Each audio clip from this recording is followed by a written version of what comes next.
Okay, let's do our chapter 3 or unit 3 review. Okay, so this is all about populations. Please note that some of this chapter refers to all populations.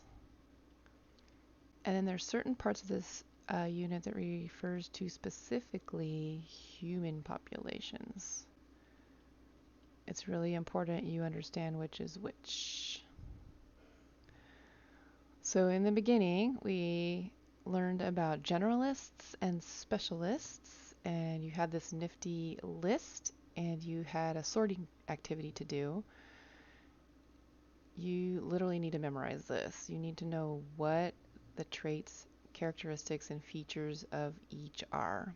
So I'm pretty sure you can read.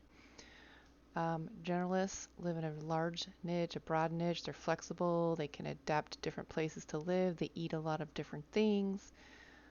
They can tolerate a lot of different environmental conditions. They're less likely to become extinct because of those reasons.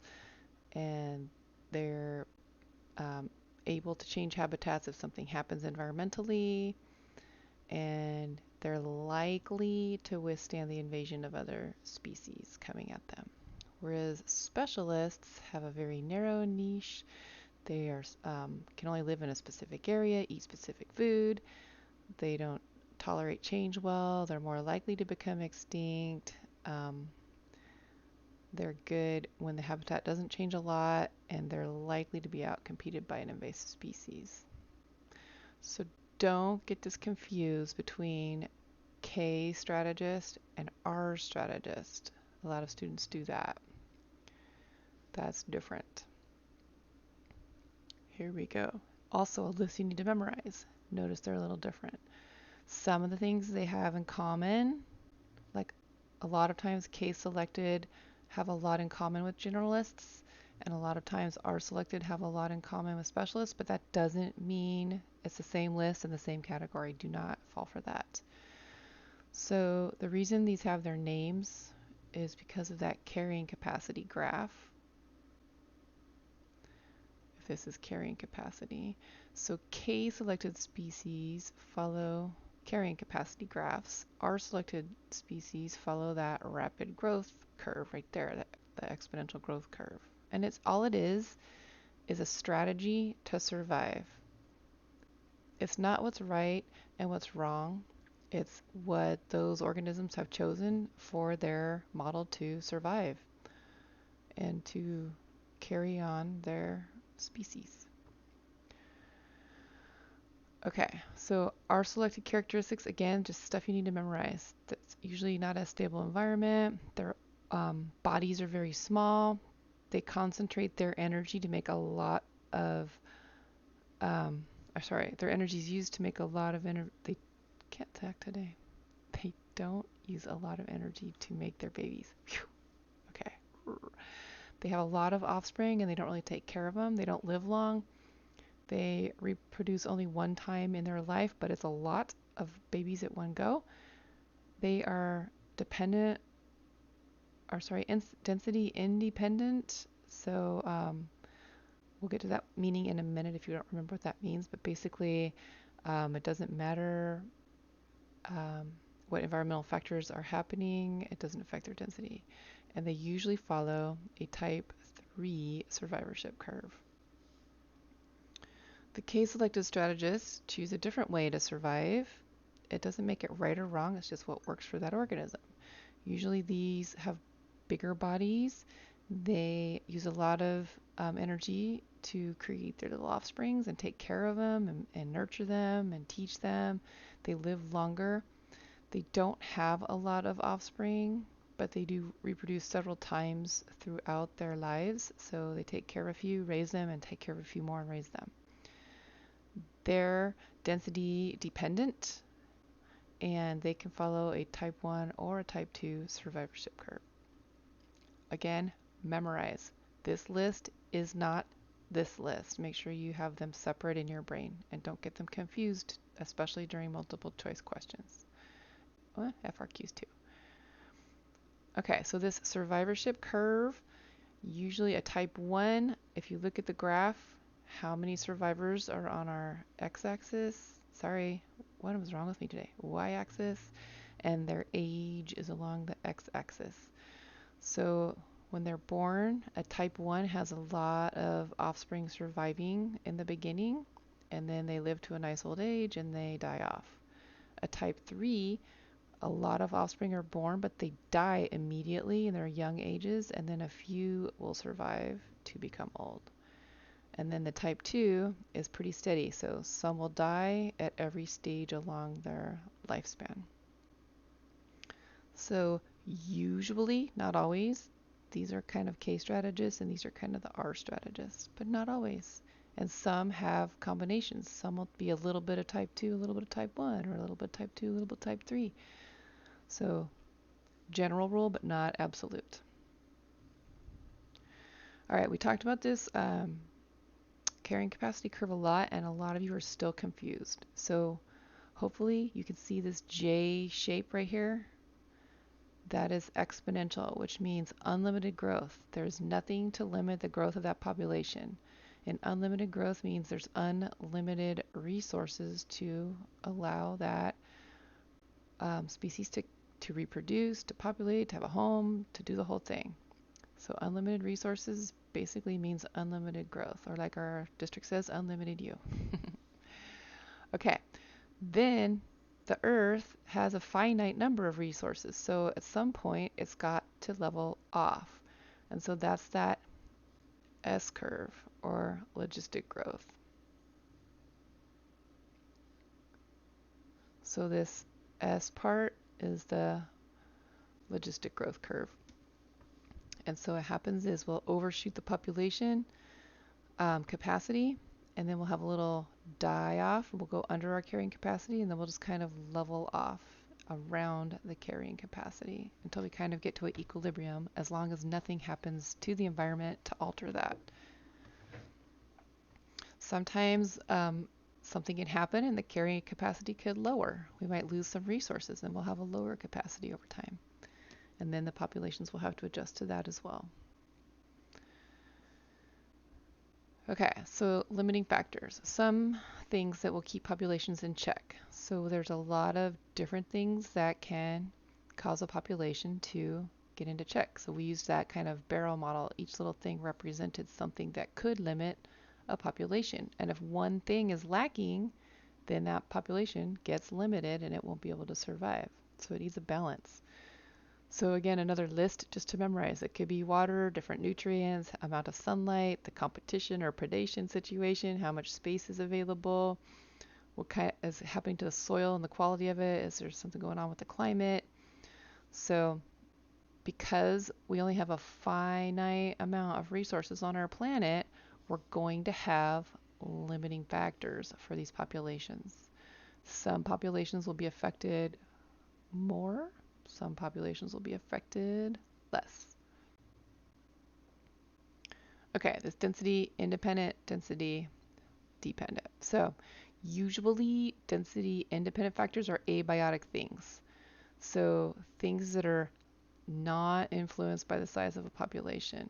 All the species are going to experience it. So if we go back to our list,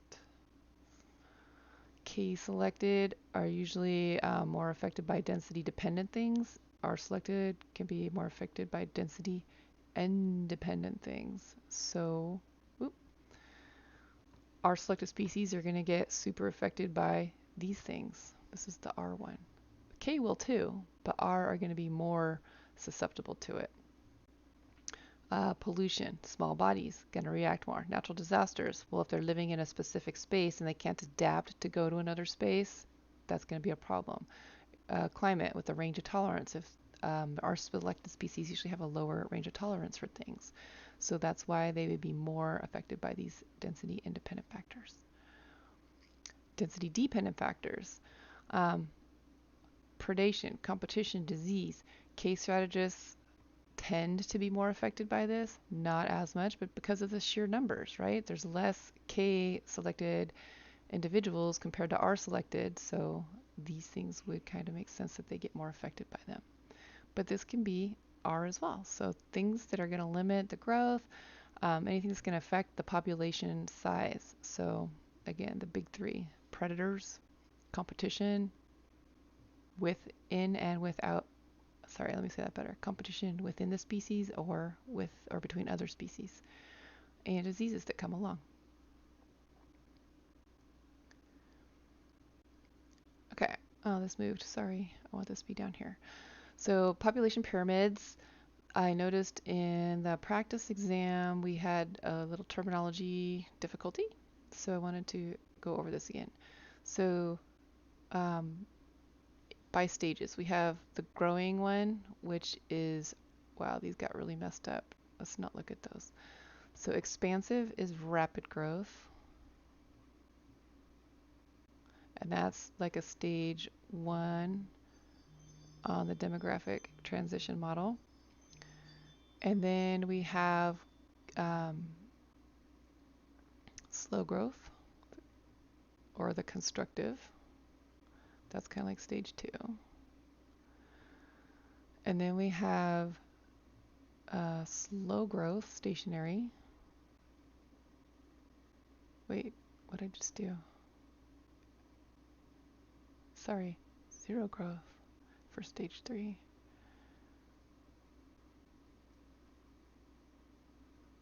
And then we have negative growth over here. That's stage 4 or stage 5, depending on what your transition model looks like. But these words, expansive, this is the shape for it, constructive, stationary, and inverted. These are terms you may not have gotten if you took your AP Human Geo.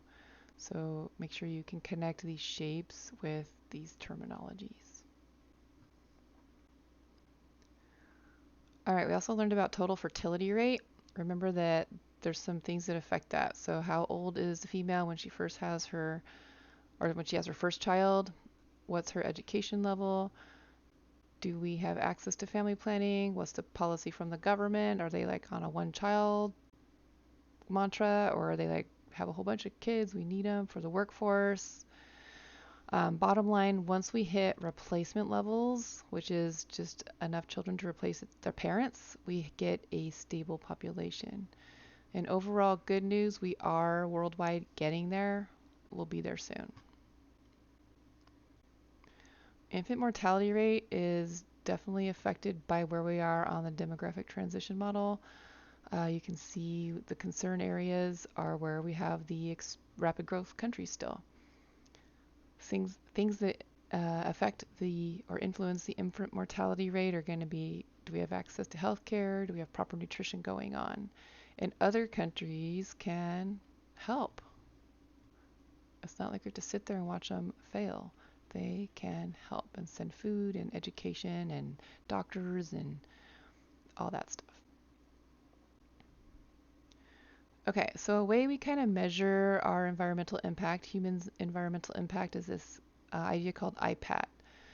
So this graphic explains it really well. The impact that humans have on the environment are due to 3 things: their population, how big is our numbers; our affluence, what are we consuming per person, what is our consumption of resource per capita; and our technology, what's our impact per person. So remember, technology can be a positive thing or it can be a negative thing. We can use our technology for good and improve the environment, or we can keep consuming stuff for technology, in the name of technology, and degrade the habitat further, like mining for our cell phone parts and our electric batteries in our cars or whatever else it seems to be at the time. Human population grows according to some factors. So we have to take into account our birth rates, compare them to our death rates and our infant mortality rates. And again, do we have family planning, nutrition, and education access? And are we getting married and starting our families later? And that will depend if we're growing our population or declining our population, all these things together. So Malthus, our buddy Malthus, told us about the Earth's carrying capacity for the planet, and 3 things will help kind of limit that. Famine, disease, and war will kind of self-regulate the human population into some sort of carrying capacity.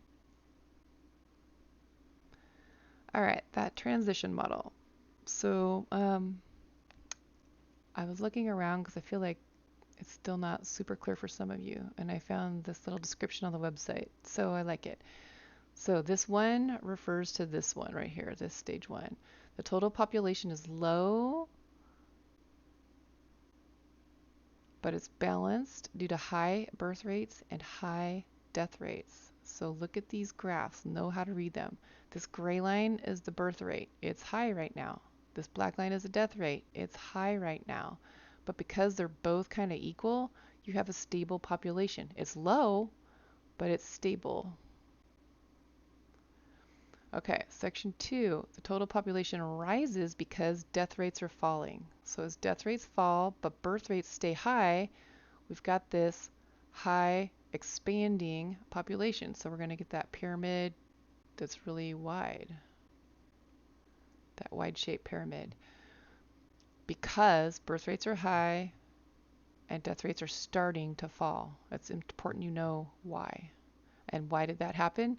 Better healthcare, better sanitation. So we were getting a little more healthy so we could live a little longer. Stage 3, we're still expanding, but we're starting to see less of a gap with the birth rates and the death rates. So you can see this gap is starting to come closer together right here. So the reason, we have family planning coming into play. We don't need as many children working because we've mechanized farming, and so we have less children in labor. To labor, we don't need to have that. Stage 4, we have a high population, but it's starting to kind of level out. We're getting a more evenly stacked look. Notice we have a high population, but our birth rates and our death rates are pretty dang low. And so we're starting to see careers for women. They don't start their families till later. We're starting to have more wealth and affluence, which means less children. And then we kind of get the declining stage where we have a wider, older age and a smaller, younger age. These are experiencing zero growth or declining population. And so we've got these smaller families. There's just no desire to have large families. Some are opting to have zero children at all. They're married to their career. So it's really important. The big thing here is to know for each stage where the birth rate is compared to the death rate. And that kind of determines where we are on this transition model and why, what's going on, like the causes. So right here, reasons. That's important to know. And these reasons will give you a clue where on the transition model they're talking about.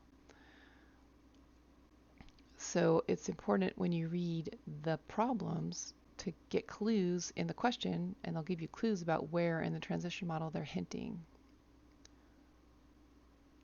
Okay, last part is the math. You have that awesome worksheet to kind of reference everything. I just sort of put it on here to give you a quick little rundown. So the density of the population is just the total population divided by the area. Your units are going to be people per square mile, maybe meter, but some sort of square unit. To calculate a birth rate or a death rate, you take the number of births per year divided by the total population, and that is the rate. That is your little percent. For deaths, just do deaths instead of births. To get to the crude birth or death rate, you take that rate, so this rate, and you multiply it by 1,000. The population growth rate, a lot of us ran into this on the practice exam. If the problem includes immigrants, you must include those numbers. So a lot of you did this on the practice FRQ. But since the problem gave you some immigration numbers, you have to use this equation. Uh, Doubling time in population is in years. Make sure you label it. So you're going to do 70 divided by the rate, which is this rate. So maybe it's 0.35, I don't know, 35%, whatever it is. And then you're going to get your answer. Here, we'll do it just 35, and that'll give us 2. But it's not 2, it's 2 years. Must label answer. A lot of you didn't do that. For AP exams, if you don't label any of these numbers, you will get 0 credit. Even if you set it up and did it perfectly, you won't get the credit without the label. And then future population, you go with the initial population, you multiply it by the growth rate, which is this R. And then if they are asking you what will it be in 10 years, you do caret, and then 10 will go up here, and that'll give you your final number. So in the calculator, you're going to put your number 1, 2, 3, 4 times the growth rate. Let's say it's, I don't know. Oh yeah, the growth rate, you have to do it in that extra little thousandth. And then you do caret on your little thing, 10 for the next 10 years. That'll give you your number. Okay. Hopefully that helps. Come ask questions. Send me emails, texts, whatever you need to get studied, but you should be good. I believe.